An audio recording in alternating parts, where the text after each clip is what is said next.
Bonjour, bienvenue dans cette nouvelle émission Quoi de neuf. Aujourd'hui, j'ai le plaisir de recevoir Valérie Virtal-Loriot. Elle est co-secrétaire du SNES FSU. Et nous aimons la recevoir à Zouk Télévision. Elle a toujours des nouvelles à nous donner pour qu'on sache comment la nouvelle rentrée va se dérouler, va se passer. Ça va, Valérie? Oui, ça va très bien. Bien évidemment, armée pour pouvoir reprendre demain avec mes collègues et puis la semaine prochaine avec mes élèves. Mais est-ce que ce sera compliqué du fait qu'il y ait un gouvernement démissionnaire en ce moment là-bas? Alors, c'est quand même assez affolant, hein. On a une ministre démissionnaire, Nicole Belloubet, qui a fait sa conférence de presse de rentrée, qui a été qualifiée par notre secrétaire générale, Sophie Vénétité, par une conférence de presse de sortie, puisqu'elle prévoit des choses pour janvier 2025, alors qu'on ne sait strictement qui sera ministre de l'Éducation nationale à ce moment-là. Donc elle prévoit pour sa succession, pour elle-même. On ne sait pas du tout ce qu'il y a dans la tête du président de la République. Mais au-delà de ça, depuis le mois de juin, depuis les événements politiques qui se sont passés en France, à savoir la dissolution de l'Assemblée nationale, on a l'impression que dans les rectorats, parce que je préfère parler des rectorats parce qu'il ne s'agit pas seulement du cas du rectorat Martinique, on en a aussi beaucoup parlé en Conseil national du SNES, hein, mais depuis juin, on a l'impression que rien ne se passe dans les rectorats. On n'entend pas parler de réunions, de rectrices, de recteurs. C'est la première fois cette année que Madame la rectrice n'a pas vu les organisations syndicales avant la rentrée. Donc, il y a une espèce de silence radio qui est impressionnant de la part des directions, hein, et rectorales en tout cas, qu'on ne comprend pas. On l'a eu, hein, Madame la rectrice, par voie de mail pour régler des situations. Cependant, il nous semble que c'est quelque chose de toujours extrêmement important pour les recteurs et les rectrices de recevoir les organisations syndicales, et particulièrement le SNES et la FSU. Alors vous en êtes presque à regretter l'absence de Gabriel Attal comme ministre de l'Éducation nationale? Clairement, non. Ouais. Non? Non. Clairement, non, parce qu'en plus, il s'est servi, hein, de l'Éducation nationale pour pouvoir être arrivé au poste de Premier ministre, et qu'il a déclaré tout un ensemble de nouveautés pour l'éducation, qui pour certaines d'entre elles sont en stand-by, puisqu'il n'y a pas de décret, il n'y a rien. Il y a eu tout un ensemble d'annonces qui étaient essentiellement des annonces de communication, mais aussi des choses qui vont mettre à mal l'éducation nationale, et particulièrement les collèges, avec le choc des savoirs qu'il a mis en place, plus ou moins, et qui va être une catastrophe, tant pour nos élèves que pour nos collègues. Alors, le Premier ministre, sûrement avec l'aval du président de la République, il a quand même fait des lettres de cadrage pour les différents ministères. Et est-ce qu'il a prévu des choses intéressantes pour vous, ou bien finalement, pour l'instant, ça fait tchup? Pour moi, pour l'instant, ça fait pchit, parce qu'on prévoit qu'il n'y ait plus de portable à l'école primaire et au collège à partir du 1er janvier. J'ai envie de dire so what?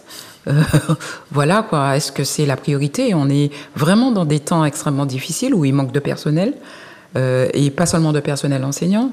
Il manque des infirmières, il manque des assistantes sociales, il manque des AED, des assistants d'éducation, en fait tout un ensemble de personnel, et on nous parle de portable.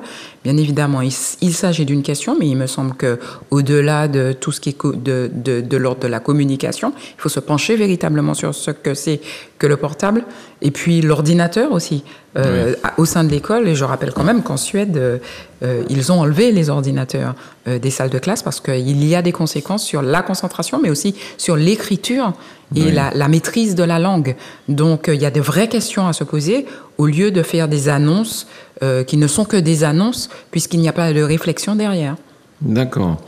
Est-ce que ce problème de gouvernement démissionnaire, ça pose un gros problème pour l'éducation nationale? Les autres ministères aussi, mais bon, on parle plutôt d'éducation nationale, de la rentrée scolaire. Bien sûr. Pour vous, est-ce que c'est un gros problème, là? Oui, c'est un gros problème, parce qu'on ne sait pas, on a vraiment des urgences dans l'éducation nationale, tant c'est un ministère qui a été maltraité ces dernières années, depuis Blanquer notamment. Donc il y a des urgences qui ne sont pas traitées, notamment en termes de salaire. Je rappelle que cette année encore, il y a 3000 postes offerts au concours qui n'ont pas trouvé de lauréat. Donc ça veut dire qu'on est dans une situation inextricable parce que ce sont des métiers qui n'attirent plus. Beaucoup de gens disent, les profs, ils sont bien lotis, etc. Ils ont des bonnes conditions de travail, ils ont beaucoup de vacances. Mais c'est bizarre quand même que peu de gens passent les concours de l'éducation nationale. Ça veut dire il y en a pas mal qui démissionnent aussi. Peu de gens ont envie d'être heureux. Et il y a aussi des démissions. Oui. Et dans l'Académie Martinique, on voit qu'il y a de plus en plus de démissions parce qu'il y a de plus en plus de collègues qui demandent au SNES de les accompagner pour pouvoir avoir des ruptures conventionnelles. Donc vraiment, on est dans des temps tellement difficiles que ne pas avoir de ministre, de vrais ministres, nous pose un vrai problème parce qu'il faut que l'on discute des sujets brûlants de l'éducation nationale. Quelles sont les priorités du syndicat, Il y a beaucoup de priorités, pour nous, en tout cas pour le SNES, pour la FSU. Il y a beaucoup de priorités et véritablement, il faut que l'on comprenne que les conditions de travail de nos collègues seront nos priorités. On a supprimé tellement de postes ces dernières années. Il y a tellement de collègues qui sont sur 2-3 établissements dans un territoire comme le nôtre, dans lequel ils ne peuvent pas se concentrer sur un établissement dans lequel il y a beaucoup d'embouteillages, il faut le dire, que les collègues sont sans cesse sur la route, ils ont du mal à se concentrer sur un seul établissement et sur les élèves, parce que derrière, au bout de la chaîne, il y a nos élèves qui sont quand même centraux dans nos métiers. Les conditions de travail c'est vraiment quelque chose qui nous tient à cœur, mais aussi, également, l'empilement des tâches qui est demandé de plus en plus par les hiérarchies. Et puis, bien sûr, et ça, nous ne démordrons pas au SNES et à la FSU concernant les postures des hiérarchies. Il y a des postures de notre âge contre lesquelles nous luttons depuis un certain nombre d'années, mais contre lesquelles nous allons continuer à lutter. Parce qu'aujourd'hui, on ne peut plus considérer que les hiérarchies vis-à-vis des enseignants doivent être des postures de parents ou d'adultes à enfants. Dans les établissements scolaires, les personnels ne sont pas des enfants. À un moment, il faudra l'entendre. Et le SNES sera là pour le faire entendre. Alors, chaque année, on a le même problème répétitif. Ce sont les jeunes Martiniquais qui réussissent brillamment à leur examen et ils ne peuvent pas faire la rentrée à la Martinique, on les envoie en France. Est-ce que ce problème a été plus ou moins réglé ou bien il est là toujours? Ah non, c'est un problème qui est en train de s'aggraver et on le dénonce chaque année. Alors, il y a deux choses. Il y a les stagiaires et il y a les néo-titulaires. Les stagiaires, pour la plupart, ils sont à peu près nommés dans l'académie. Le problème, c'est qu'une fois qu'on est stagiaire, l'année d'après, on demande à intégrer une académie. Et ce sont les néo-titulaires qui n'arrivent pas à rentrer dans l'académie. C'est lié au problème dont je vous ai parlé tout à l'heure. Tout à l'heure, j'ai parlé de métiers qui n'attirent plus, de 3000 postes qui, à peu près chaque année, ne trouvent pas de lauréats. Donc, ça veut dire quoi? Que le ministère, il manque tellement d'enseignants que le ministère répartit la pénurie à travers l'ensemble des académies. Et en plus de ça, on supprime tellement de postes en Martinique que naturellement, on ne peut pas accueillir des jeunes collègues qui ont réussi brillamment, comme vous l'avez dit, à leur concours. Oui. Et aujourd'hui, on se prive de ces compétences de Martiniquais qui, pour beaucoup, ont été en classe en Martinique, ont fait leurs études, peut-être en Martinique, mais peut-être ailleurs aussi, mais veulent retourner chez eux dans un contexte de dénatalité dans notre territoire. Quand on les nomme en France, naturellement, qu'ils vont faire leurs enfants en France, que leurs enfants seront dans les écoles françaises et que leurs enfants ne seront pas en Martinique et que tous nos problèmes derrière de dénatalité ne peuvent en aucun cas être réglés. Et je crois que l'État a son rôle à jouer, et ça dans tous les ministères, pour pouvoir permettre à un maximum de jeunes Martiniquais de retourner au pays pour aussi participer à cette lutte contre la dénatalité. Est-ce que l'instruction, de manière générale, a régressé? Parce que depuis quelques années, par exemple, On voit bien que le ministère de l'enseignement, ça a été trois ministres différents. Et chaque ministre qui arrive veut refaire le monde. Est-ce que vous avez l'impression, Madame Vértal Loriot, qu'on a régressé? Parce que lorsqu'on était, enfin bon, vu mon âge, il y a une sacrée différence. C'est-à-dire qu'aujourd'hui, on a l'impression que l'État veut faire de la jeunesse des exécutants, qui veut leur empêcher de penser par eux-mêmes. Or, c'est notre, en tout cas en tant qu'enseignant, c'est notre souhait le plus important que de permettre à nos jeunes de penser, de réfléchir, de se faire leur avis avec différentes sources. C'est ça. Et aujourd'hui, on a eu l'impression à un certain moment qu'on voulait apprendre à lire, compter et à être un exécutant. Donc à un moment, il faut aussi qu'on ait de l'ambition pour nos jeunes, pour la jeunesse qui va nous remplacer. Et parce que dans notre jeunesse, il y a les futurs médecins, il y a les futurs enseignants, il y a les futurs ingénieurs, bien évidemment qu'il y a aussi les futurs maçons, etc. Mais aujourd'hui, on a besoin de compétences à tous les niveaux. Et l'éducation nationale devrait être là où on réfléchit à faire le mieux pour la société, parce que c'est l'avenir. Donc, il faut vraiment qu'on se penche sur un projet qui devrait être un projet de société. D'accord. Quelques mots aussi, des nouvelles sur le lycée Schellcher pour cette nouvelle rentrée. Est-ce que finalement, tout est réglé au niveau du lycée Schellcher? Alors, tout n'est pas réglé, mais enfin, véritablement, il faut dire les choses aussi. On a des conditions qui sont presque idéales d'exercice, ce qui n'est pas le cas dans beaucoup d'établissements scolaires, parce qu'on a entendu aussi parler du Collège du Marin, de tout un ensemble d'établissements. Il y a des efforts qui sont faits, cependant, les collègues ne les voient pas encore véritablement. Donc, le lycée Schellcher est à part parce que c'est un établissement récent qui a nécessité énormément de fonds pour pouvoir être reconstruit, mais il faut aussi faire des efforts en termes de bâti. Moi, je pense notamment à Gaïa, qui a de gros problèmes de bâti aussi que l'on dénonce depuis un certain nombre d'années.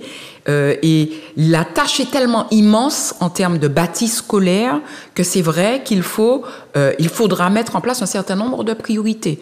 Nous avions été reçus par la CTM l'année dernière, qui nous avait parlé d'un agenda avec des priorités.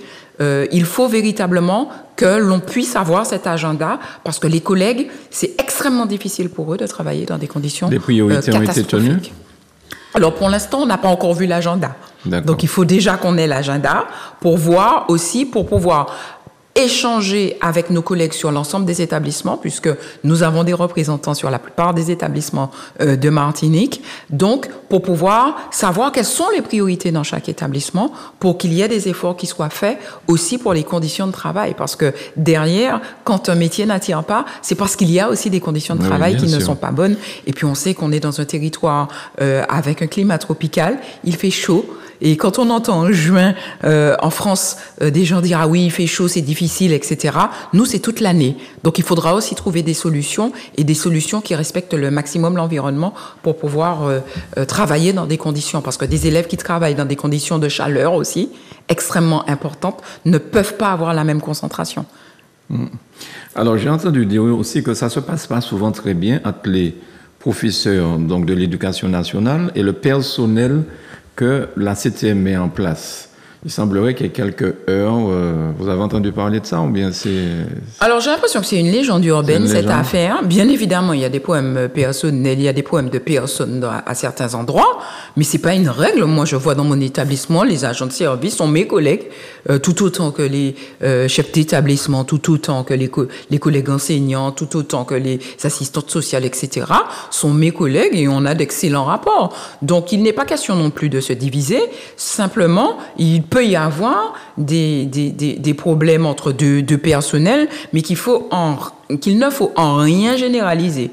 On est tous dans la même barque, avec tous des difficultés. Donc, je crois qu'il faut arrêter de se diviser. Il y a beaucoup de divisions aussi au sein de la société martiniquaise. X contre Y, Y contre Z. Non, je crois qu'on est tous dans la même barque et on a tous envie que le pays Martinique puisse avancer. En tant que syndicaliste, est-ce que vous avez entendu parler d'un combat contre la vie chère avec des choses qui doivent démarrer au 1er septembre? Oui, en tant que syndicaliste, on a entendu parler de ça. Cependant, nous n'avons pas été sollicités. Nous n'avons pas été sollicités, donc nous observons. Et voilà, quoi. Ça vous rappelle 2009? Ça nous rappelle 2009. Cependant, une grève sans syndicaliste est assez curieux. Cependant, on ne sait pas du tout quels sont les modes d'action qui seront mis en place. Mais enfin, nous observons naturellement parce qu'il y a une véritable problématique de prix en Martinique, oui. Et qu'on ne peut pas balayer de revers de main. Donc il y a cette problématique-là dont on doit se saisir, mais je crois véritablement dans les corps intermédiaires, je crois dans les organisations syndicales, dans leur connaissance du terrain, dans leur connaissance des différents métiers.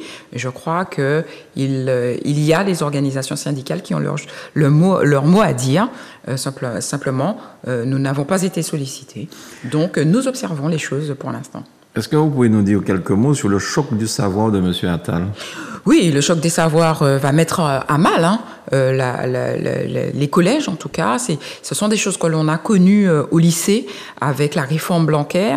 Et aujourd'hui, il y a des choses qui sont en stand-by et puis il y a des choses aussi qu'ils veulent mettre en place, à savoir les groupes de niveau en mathématiques et en français en 6e et en 5e, qui ne sont rien d'autre que du tri social parce que on veut regrouper les élèves faibles entre eux et les moins en difficulté entre eux aussi. On sait aussi les liens entre les difficultés scolaires et les difficultés sociales. Il y a une certaine forme de déterminisme, malheureusement. Et nous, en tout cas, nous allons nous battre contre ça en sachant aussi que, vu l'absence de moyens qui a été mise en place, notamment pour le choc des savoirs, tous les établissements ne seront pas logés à la même enseigne. Et puis derrière, il y avait aussi tout ce que l'on disait sur l'obtention du brevet pour pouvoir aller en seconde. Il n'y a pas de décret puisqu'il n'y a pas de gouvernement. Donc, nous attendons de voir ce qu'il en sera. D'accord. La rentrée, c'est demain, en ce qui vous concerne? Oui, c'est demain avec les collègues. Vous êtes fin prête? Vous êtes en Si, nous sommes prêts, nous sommes reposés. À la veille comme ça d'une rentrée, qu'est-ce que vous vous dites? Quel est votre vœu pour cette nouvelle année scolaire? En fait, chez les enseignants, il y a un truc qui est important pour la pré-rentrée, puisque c'est une pré-rentrée, on parle de pré-rentrée des enseignants, c'est les emplois du temps. Parce que les emplois du temps, ce sont les conditions de service. Et avec, justement, la réforme des chocs des savoirs, il y aura d'énormes conséquences sur les emplois du temps. Donc, nous allons aussi prendre cette difficulté à bras le corps, parce qu'il faut aussi qu'il y ait un certain nombre de satisfactions pour les collègues pour travailler sur l'ensemble de la semaine, pour pouvoir travailler dans des conditions sereines. Quand on a un mauvais emploi du temps, on passe une mauvaise année, on n'est pas dans des conditions sereines pour enseigner de manière sereine à nos élèves, parce que c'est ça le cœur de notre métier, ce sont nos élèves. Est-ce que vous êtes en train de me dire qu'il y a peut-être une grève qui va démarrer en début d'année déjà? Pour l'instant, nous avons des réunions d'instances. Il y a un certain nombre de choses qui se disent concernant la politique nationale, concernant l'absence de Premier ministre, etc. Nous attendons patiemment de voir les choses, ce qu'il en sera, mais pour l'instant, nous avons envie de reprendre avec nos élèves. Très bien. Merci beaucoup, madame, d'être venue au micro de Zouk Télévision. Valérie Viertal-Loriot, co-secrétaire du SNES FSU. Je vous souhaite une excellente rentrée, une bonne année scolaire. Merci beaucoup, en tout cas, et excellente année à l'ensemble de mes collègues, de tous les corps de l'éducation nationale. Merci beaucoup, madame. Merci. Merci à Manuela pour la réalisation. Merci à vous chez vous. Et puis, effectivement, bonne année scolaire, bonne rentrée scolaire pour les profs dès demain. Et pour nos élèves. L'ensemble des élèves martiniquais pour le reste de l'année. À bientôt sur Zouk TV.